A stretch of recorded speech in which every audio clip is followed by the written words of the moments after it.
Good morning class civil second year.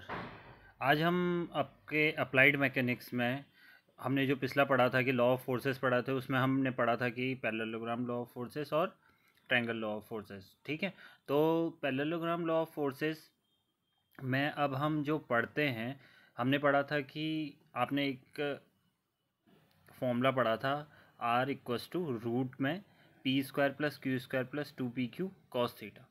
ठीक है, ये चीज़ हमने पढ़ रखी है अभी इससे पहले। और उसी से हमने थीटा निकालना भी सिखाया था कि tan theta equals to q sine alpha या theta p plus q sine alpha. ठीक है, तो ये दूसरा फॉर्मूला था जिससे हमारा थीटा निकल जा रहा था।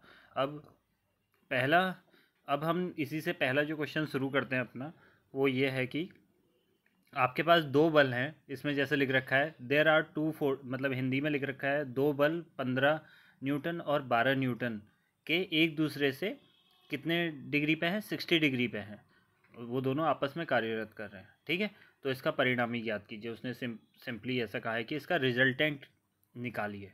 There are two forces 15 newton and 12 newton which makes an angle 60 degree from each other and find the resultant. ठीक है, और अब इसने दूसरी चीज़ ये बताई कि दोनों बल अपकर्ष हैं, पुल वाले बल हैं। ठीक है, आपस में खींचने वाले, एक दूसरे को अलग अलग दिशाओं पे। तो अब जैसा कि हमने इसमें डायग्राम में बनाया, सबसे पहले हम इसे आधा ही देखेंगे। देखिए, एक तरफ 12 न्यूटन लग रहा है, एक तरफ 15 न्यूटन लग रहा है। तो अब देख रहे हैं बीच में से हमने इसका एक रिजल्टेंट निकाला और हमने इसे एक पैरेललोग्राम की तरह बना दिया। ठीक है, अब हमने ऐसे करके इसे बनाया, तो अब हमारे पास क्या निकल गया, पूरा एंगल जो इन दोनों के बीच का एंगल है हमें 60 डिग्री दिया हुआ है, और बीच का एंगल जो हमने आर, जो हमारा रिजल्टेंट है या जो परिणामी है, वो थीटा एंगल बना रहा है। अब हमने ये डायग्राम बना दिया। अब इसके बाद हम चलते हैं, हमें इसको जो सॉल्व करना है। ठीक है, तो अब जैसे दिया गया है P बराबर कितना दिया है, 15 न्यूटन दिया है, Q बराबर कितना दिया है, 12 न्यूटन। ठीक है, तो अल्फ़ा क्या दिया हुआ है यहाँ पर, 60 डिग्री दिया हुआ है। अब सिंपली हम क्या करेंगे, हमारे पास एक फॉर्मूला है R इक्वस टू रूट के P square plus Q square plus 2pq cos alpha. हमने P की वैल्यू रखी जो है 15, Q की रखी जो है 12, 12 का स्क्वायर 15 का स्क्वायर प्लस 2pq क्या है 12 और 15। उसके बाद क्या कर दिया, कॉस अल्फ़ा की जगह पे क्या रख दिया हमने, 60 डिग्री रख दिया। अब पी स्क्वायर मतलब कि 15 का स्क्वायर निकालेंगे तो 225 होता है, 12 का स्क्वायर निकालेंगे तो 144 होता है, और 15 2pq करेंगे मतलब कि 15 इंटू 12 इंटू 2 करेंगे तो वो आ जाएगा 360। और cos 60 की वैल्यू हमें पता ही है कि cos 60 होती है 1/2। ठीक है, ये वैल्यू आपको याद रहनी चाहिए, cos 60 कितना होता है, sin 60 कितना होता है, या ये हमारा बेसिक्स है। ठीक है, मैथ्स का बेसिक है, cos 60 sin 60 30 40 जो भी ये वैल्यू होती है याद होनी चाहिए। इसके बाद हमने इसे सॉल्व करा, तो रूट में इनको प्लस करके हमारा, अगर हम रूट हटाएंगे तो हमारा आएगा इसकी वैल्यू 23.43 न्यूटन। ठीक है, इसे आप लोग सॉल्व करेंगे। इसके बाद नेक्स्ट अब हमें इसका थीटा, जो आर से हमारा जो एंगल बन रहा था, इधर आप देख रहे हैं ऊपर डायग्राम में, पी से आर के बीच का एंगल थीटा है, वो हम निकालेंगे। ठीक है, तो थीटा फॉर्मूला था हमारा 10 थीटा इक्वस टू, लेकिन अगर 10 इधर चले जाएगा तो वो क्या हो जाएगा, 10 इन्वर्स में हो जाएगा। तो 10 inverse Q sine alpha upon P plus Q cos alpha.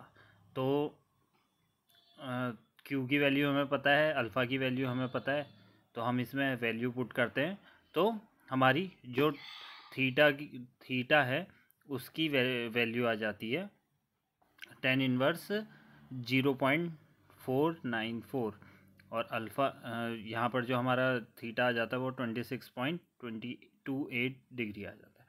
ठीक है, तो यहाँ पर इन्होंने ये शायद कुछ गलत कर दिया कि अल्फ़ा ये थीटा होना चाहिए। ठीक है, इसको आप लोग करेक्ट करेंगे। उसके बाद हम नेक्स्ट एग्जांपल पे चलते हैं अपने।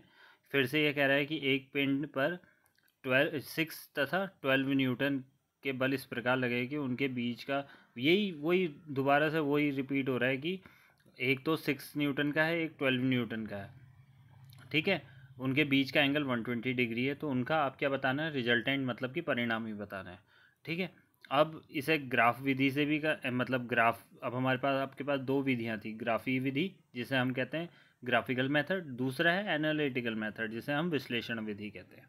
ठीक है, तो ग्राफिकल विधि से तो आप जानते ही हैं कि वो हमें उसको एक्सपेंड करके उसे फिर ग्राफिकल वे से करना पड़ता है, ये विधि ज़्यादा नहीं अपनाई जाती है। लेकिन जो हमारी एनालिटिकल विधि है वो ये है कि अल्फ़ा इक्वस टू 120 दिया है, पी दिया 6 न्यूटन, क्यू दिया 12 न्यूटन।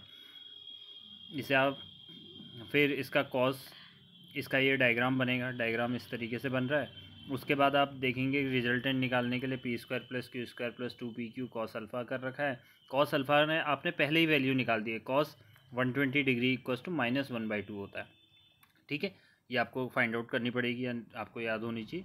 उसके बाद कॉस अल्फ़ा की वैल्यू रख दी -1/2, और उसके बाद हमारा क्या आ गया, आर इक्वस टू 10.4 न्यूटन। इसके बाद इसका परिणामी निकाल देंगे, परिणामी क्या होता है, tan थीटा इक्वस टू ये सारी चीज़ें। उसके बाद tan इनवर्स इधर जाएगा, थीटा की वैल्यू हो जाएगी 90 डिग्री। ठीक है, अभी हमने दोनों तरीके से निकाल दिया है, आपका ग्राफिकल मेथड से भी और उससे भी। तो आज के लिए आज की क्लास में इतना ही। Thank you. अब अगली क्लास में हम नेक्स्ट